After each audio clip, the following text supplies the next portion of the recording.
ফেচবুকত এইকেইদিন এটা টপিক বহুত বেছি ভাইৰেল হৈ আছে যে বিয়া পতাৰ পিছতো আচলতে 15 বছৰীয়া এটা সম্পৰ্ক থকাৰ পিছতো এটা ল'ৰা সন্তান থকাৰ পিছতো এজন গিৰিয়েকে আচলতে তেওঁ নিজৰ পত্নীক এৰি থৈ পৰকীয়া প্ৰেম কৰি বেলেগ এজনী পত্নীক আচলতে বিয়া কৰাই লৈছে।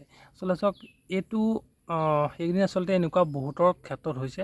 আচলতে এইটো কিয় হ'ব লাগে, এইটো আচলতে হ'ব নালাগে নিয়মতে, কিয়নো 15 বছৰ এটা সম্পৰ্কত থকাৰ পিছত এটা আপোনালোকৰ ল'ৰা সন্তান থকাৰ পিছত আচলতে আপুনি ভাল পাই অনাৰ পিছত আচলতে কেনেকৈ নিজৰ মানুহজনীৰ প্ৰতি আচলতে মৰমবোৰ কমি যাব পাৰে, এটা আচলতে এইটো আচৰিত কথা। কাৰণ এবাৰ যি আচলতে বিয়া পাতি সুখী হ'ব নোৱাৰে, তেওঁ লাগিলে 10খনো লাগিলে বিয়া নাপাতক কিয়, তেওঁ আচলতে কেতিয়াও কাৰো লগতে সুখী হ'ব নোৱাৰে।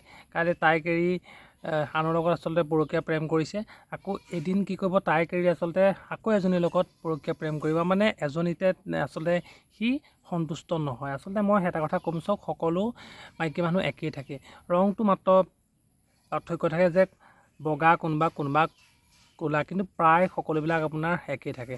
যদি একে থাকে তেতিয়াহ'লে আকৌ এজনী নিজৰ মাইকী মানুহজনী এৰি ইমান দিনৰ এটা সম্পৰ্ক ছেট কৰি আকৌ বেলেগ এজনীৰ লগত আচলতে পৰকীয়া প্ৰেম কৰি এইটো তাৰ কোনো অৰ্থ নাথাকে।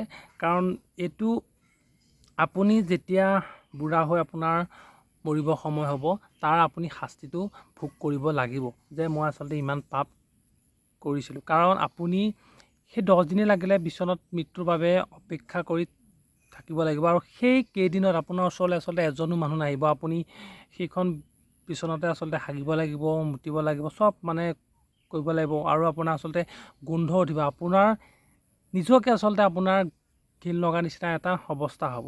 আৰু গতিকে সময় থাকোঁতে আচলতে সকলো মানুহ সময় থাকোঁতে আচলতে চেঞ্জ হ'ব লাগে, কিয়নো এইবিলাক পাপ কাম কৰি আপুনি পৃথিৱীত সাৰি যাম বুলি কেতিয়াও ভাবিব নালাগে, আৰু কেতিয়াও আচলতে সাৰি নাযায়। কিয়নো যদি আপুনি পাপ কাম কৰে তাৰ আচলতে আপুনি ফলটো ভুগিবই লাগিব।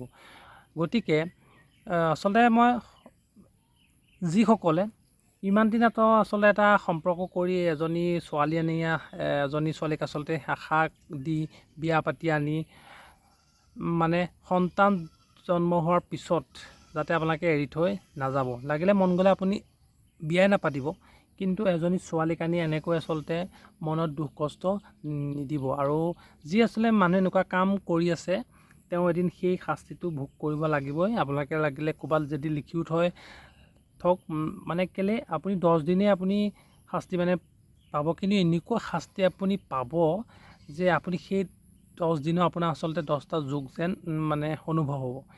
সেই গতিকে সময় থাকোঁতে যিসকলে আচলতে এনেকুৱা কামবিলাক কৰি ভাল পায় সেইসকল সলনি হ'ব লাগে।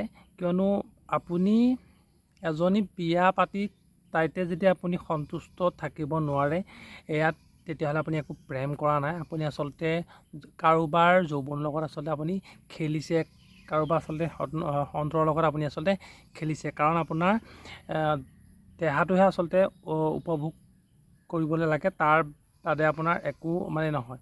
আৰু আপুনিনো দেহাটোনো উপভোগ কৰিব কেতিয়ালৈকে, এদিন আপুনি বুঢ়া হ'ব, আৰু তেতিয়াতো আপোনাৰ ধৰি লওক আপুনি উপভোগ কৰিব নোৱাৰিব, আৰু আপুনি তেতিয়া আচলতে বহুত পস্তাব লাগিব। আৰু মৃত্যু আচলতে আপোনাক ইমান পতককৈ আপোনাৰ মৃত্যু নহয়, আপুনি আচলতে বহুত শাস্তি খাই পেলানি মৰিব লাগিব আচলতে যিয়ে এনেকুৱা পাপ কাম কৰে।